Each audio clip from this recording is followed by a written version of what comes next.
கர்நாடகாவில் கபினி உள்ளிட்ட அணைகளில் இருந்து 1 லட்சத்திற்கும் மேலான கன அடியில் நீர் திறக்கப்படுவதால் தருமபுரி மாவட்டம் ஒகேனக்கல் காவிரி ஆற்றில் நீர்வரத்து 1,05,000 கன அடியாக உயர்ந்துள்ளது. கூடுதல் தகவல்களை நமது செய்தியாளர் சுகுமாரிடம் கேட்கலாம். சுகுமார், விவரங்கள்.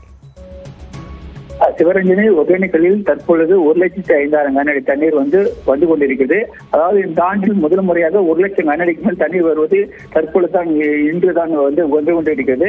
அதாவது கர்நாடகா காவிரி நீர்பிடிப்பு பகுதிகளில் பெய்து வரும் கனமழையின் காரணமாக கபினி மற்றும் கேஆர்எஸ் அணைகளிலிருந்து 1,20,000 கன அடிக்கு மேல் தண்ணீர் திறக்கப்பட்டுள்ளதால் ஒகேனக்கலுக்கு தற்பொழுது வெள்ளப்பெருக்கு ஏற்பட்டு இன்று காலை 1,05,000 கன அடியாக நீர் வந்து கொண்டிருக்கிறது.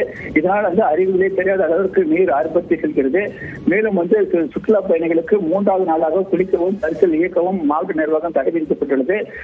ஒகேனக்கலில் வந்து சுற்றுலாத்துறை பயணிகளை யாரும் உள்ளே விடாதவரது அதாவது வந்து வாகனங்களை திருப்பி அனுப்பும் ஒரு சூழ்நிலை ஏற்பட்டிருக்கிறது.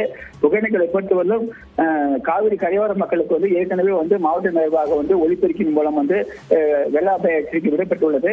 மேலும் வந்து அவர்கள் வந்து அதாவது வந்து தண்ணீர் அதிக அளவு வந்தால் அவர்களை வந்து பாதுகாப்பான இடங்களுக்கு செல்ல அறிவுறுத்தப்பட்டுள்ளது. மேலும் வந்து காவல்துறை, தீயணைப்புத்துறை மற்றும் ஊர்காவல் படையினர் வந்து ஆங்காங்கே வந்து பாதுகாப்பு பணியில் ஈடுபட்டு வருகின்றனர். ஒகேனக்கலை பொறுத்தவரை தற்பொழுது வந்து 1,05,000 கன அடியிலிருந்து தற்பொழுது 1,20,000 கன அடியாக நீர் வரத்து அதிகரிக்கக்கூடும் என்பதால் வந்து ஊட்டமலை மற்றும் பில்லிகுண்டு மற்றும் முதலைப்பண்ணை உள்ளிட்ட பகுதிகளில் வந்து காவல்துறை வந்து அதிக அளவு பாதுகாப்பு பணியில் ஈடுபட்டு வருகின்றனர். ஒகேனக்கலில் வந்து 5 அருவியே தெரியாத அளவுக்கு தற்பொழுது நீர் ஆர்ப்பரித்து இருக்கிறது. மேலும் வந்து நீர் அதிக அளவு வரக்கூடும் என்பதால் சுற்றுலா பயணிகள் வந்து மடம் என்ற பகுதியிலேயே காவல்துறையினர் வந்து திருப்பி அனுப்பி வருகின்றனர். சிவரஞ்சனி, விவரங்களை வழங்கியமைக்கு நன்றி சுகுமார்.